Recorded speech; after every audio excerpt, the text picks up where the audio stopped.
రుద్రునికి క్షమాపణ చెప్పి బ్రహ్మ అనుమతి పొంది దక్షుడు ద్రవ్యత్యాగం చేశాడు.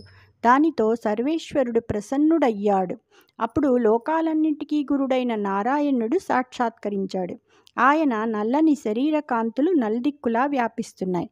బంగారు మొలత్రాటి కాంతులతో పట్టు ఉత్తరీయపు కాంతులు స్నేహం చేస్తున్నాయి.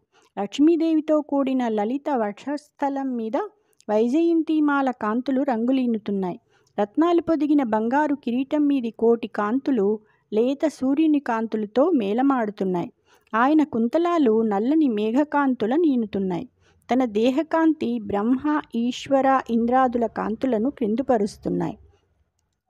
సలలిత శంఖ చక్ర జలజాత గదాసర చాప ఖడ్గ నిర్మల రుచులున్ సువర్ణ రుచి మన్మణి కంకణ ముద్రికా ప్రభావలులును తేజరిల్ల భుజవర్గమనర్గళ కాంతియుక్తమై విలసిత కర్ణికార పృథివీరుహముంబురుడింపవట్టుగన్.